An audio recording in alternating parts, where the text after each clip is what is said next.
Everyone, आप सभी का आई एग्जाम बी के यूट्यूब चैनल पर स्वागत है। आज यानी 15 जुलाई 2023 को एक परीक्षा हुई है जो कि ईसीजीसी की थी। इसमें हिंदी ट्रांसलेशन ऑफिसर की भी परीक्षा हुई है आज। तो आज हम इस वीडियो में देखेंगे कि इस परीक्षा में कैसे प्रश्न पूछे गए थे। यहाँ पर राजभाषा में किस प्रकार से प्रश्न पूछे गए थे ये तो बात करेंगे, साथ में इंग्लिश, क्वांट्स, रीजनिंग या जीए में किस प्रकार से प्रश्न पूछे गए थे और उसका लेवल कैसा था, उन सब चीजों के बारे में आज हम इसमें डिस्कस करेंगे। अगर हम देखें कि इस परीक्षा में कितने प्रश्न किस सब्जेक्ट से आते हैं तो रीजनिंग से 40 प्रश्न पूछे जाते हैं, इंग्लिश लैंग्वेज के 40 प्रश्न पूछे जाते हैं, जनरल अवेयरनेस से भी 30 प्रश्न पूछे जाते हैं, क्वांट्स से भी 40 प्रश्न पूछे जाते हैं, जबकि प्रोफेशनल नॉलेज से 50 प्रश्न पूछे जाते हैं। कुल 200 प्रश्न पूछे जाते हैं जिसके लिए 200 अंक निर्धारित होते हैं। इस परीक्षा में सेक्शनल कट ऑफ भी होती है। आपको हर सेक्शन में मिनिमम जो कट ऑफ निर्धारित की जाती है उसको आपको लाना होता है। इसका दूसरा पेपर जो होता है वो डिस्क्रिप्टिव होता है, जिसमें एक एसे और एक प्रेसिस राइटिंग करनी होती है। एसे में 2 प्रश्न दिए जाते हैं जिनमें से एक को सॉल्व करना होता है और प्रेसिस में भी आपको ऑप्शन 2 दिए जाते हैं जिसमें आपको एक टॉपिक में प्रेसिस राइटिंग करनी होती है। अब रीजनिंग में देखें कि जो रीजनिंग में 40 प्रश्न पूछे जाते हैं उसमें किस प्रकार के प्रश्न पूछे गए थे। तो रीजनिंग में सिटिंग अरेंजमेंट और ब्लड रिलेशन से ज्यादा प्रश्न पूछे गए थे, और भी टॉपिक से इसमें प्रश्न पूछे गए थे, लेकिन यहाँ पर इन टॉपिक से ज्यादा प्रश्न पूछे गए थे। अगर हम जीए की बात करें तो जीए का जो पार्ट था वो बच्चों को काफी टफ लगा। इसमें जो प्रश्न थे वो वर्ल्ड इकोनॉमी फोरम से संबंधित प्रश्न पूछे गए थे। बहुत सारी योजनाओं के बारे में इसमें क्वेश्चन पूछे गए थे, जैसे कि प्रधानमंत्री श्रम योगी मानधन योजना, प्रधानमंत्री जीवन ज्योति योजना और एफडीआई से भी संबंधित प्रश्न पूछे गए थे जो कि बच्चों को काफी टफ लगे। जीए का जो पार्ट था वो काफी टफ लगा, लेकिन ओवरऑल सभी सेक्शन की बात करें तो ये प्रश्न पत्र आप कह सकते हैं कि मॉडरेट लेवल का था।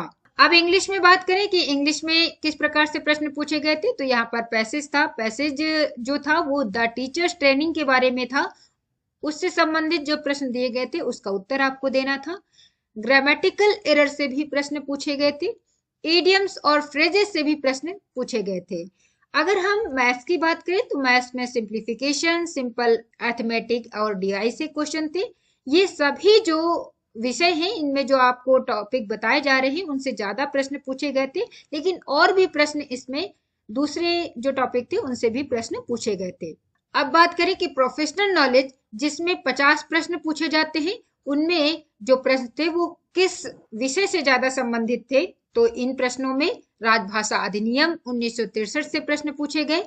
राजभाषा के जो 12 प्रा होते हैं उससे संबंधित प्रश्न पूछा गया। प्रश्न कुछ इस प्रकार से था कि निम्नलिखित में से कौन सा ऐसा शब्द है जो राजभाषा की 12 प्रा से संबंधित नहीं है। 8वीं अनुसूची को लेकर प्रश्न था कि एक एक ऑप्शन में कई भाषाएं दे दी गई थी और पूछा गया था कि 8वीं अनुसूची में जो 22 भाषाएं हैं उनमें से कौन सी भाषा ये वहां पर नहीं है। तो वो विकल्प आपको छाड़ना था जिसमें 22 भाषाओं में उस भाषा का उल्लेख नहीं मिलता है। वार्षिक कार्यक्रम से भी प्रश्न पूछे गए थे, जैसे कि वार्षिक कार्यक्रम किस नियम के तहत जारी किया जाता है, और वार्षिक कार्यक्रम से संबंधित ही ये प्रश्न हिंदी में जो टिप्पण लिखा जाना है वो जो तीनों क्षेत्र होते हैं जो भाषाई आधार पर डिवाइड किए गए हैं, जैसे का क्षेत्र, गा क्षेत्र और गा क्षेत्र है, उनमें हिंदी का प्रतिशत कितना निर्धारित किया गया है केंद्र सरकार के द्वारा, उससे संबंधित प्रश्न था। तो ये जो प्रतिशत है हिंदी वो है 75%, 50% और 30% है इसका हिंदी में प्रयोग। अब राजभाषा नियम को लेकर भी प्रश्न पूछे गए थे। राजभाषा नियम में जो विभागीय कार्य प्रमुख होते हैं उसके क्या दायित्व होते हैं, उसके क्या कार्य होते हैं, ऐसे भी प्रश्न पूछे गए थे। खा क्षेत्र को लेकर प्रश्न पूछा गया था कि निम्नलिखित में से कौन सा राज्य है जो खा क्षेत्र में नहीं आता है। ऐसे प्रश्न भी राजभाषा नियम से संबंधित है, इससे प्रश्न पूछे गए थे। राजभाषा संकल्प को लेकर भी प्रश्न पूछे गए थे और राजभाषा अनुच्छेद से भी संबंधित प्रश्न पूछे गए थे। तो राजभाषा से काफी प्रश्न पूछे गए थे। अगर हम ट्रांसलेशन की बात करें तो ट्रांसलेशन में शब्दावली से प्रश्न पूछे गए थे, जिसमें हिंदी से अंग्रेजी और अंग्रेजी से हिंदी शब्दों का आपको पर्याय करना था। ये शब्द थे पेमेंट क्लियरेंस, एडिक्वेसी, जोखिम पूंजी, कोलेटरल, इकोनॉमी मेजर, पोस्टपोनमेंट और टाइटल। और भी बहुत सारे प्रश्न थे जो कि शब्दावली में पूछे गए थे।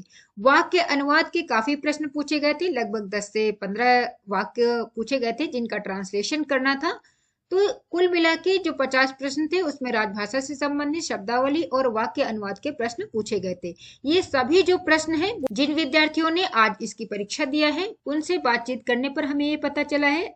यदि आपने आज इस परीक्षा को दिया है और आपको भी कोई प्रश्न याद आ रहा है तो आप उसको कमेंट बॉक्स में लिख सकते हैं। अब जो डिस्क्रिप्टिव पेपर होता है, जिसमें ऐसे एक लिखना होता है और एक प्रेसिस राइटिंग जिसकी करनी होती है, उसमें ऐसे के जो टॉपिक थे वो इस प्रकार से थे, जैसे contribution of tourism sector in Indian economy, ऐसा टॉपिक दिया गया था जिसमें आपको ऐसे लिखना था। दूसरा ऑप्शन आपके पास था इन्फ्लेशन से रिलेटेड एक कोई कोटेशन दी गई थी जिसमें आपको एक ऐसे लिखना था। अगर हम प्रेसिस राइटिंग की बात करें तो प्रेसिस राइटिंग के जो टॉपिक्स थे वो थे 4 वर्किंग डेज, जो कि एक करंट टॉपिक है। सरकार के द्वारा 5 या 6 डेज वर्किंग डेज न रखकर 4 डेज रखने की बात की जा रही है। उससे संबंधित टॉपिक में आपको प्रेसिस राइटिंग करनी थी। दूसरा जो टॉपिक था वो बैटरी पावर व्हीकल्स को लेकर था कि इन्वायरमेंट में इसका क्या रोल है और इसको किस तरीके से हमें बढ़ावा देना चाहिए या इसको बढ़ावा मिल रहा था। कुछ इस प्रकार से ये टॉपिक था जिसमें प्रेसिस राइटिंग करनी थी।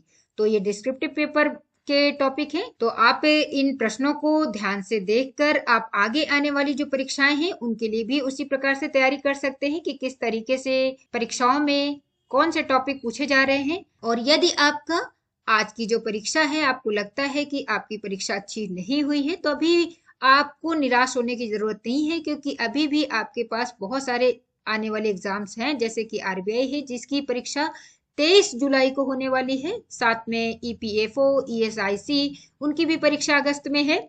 और यदि इन सभी परीक्षाओं में आप सम्मिलित नहीं हो पा रहे हैं और राजभाषा अधिकारी बनना चाहते हैं तो आपके लिए आईबीपीएस-एसओ का अच्छा एक चांस होगा जिसमें आप राजभाषा अधिकारी बन सकते हैं, क्योंकि इस परीक्षा के लिए अभी आपके पास बहुत सारा टाइम है। क्योंकि इस परीक्षा की जो प्रारंभिक परीक्षा है वो दिसंबर में होगी, तो काफी समय है, आप इसके लिए तैयारी कर सकते हैं।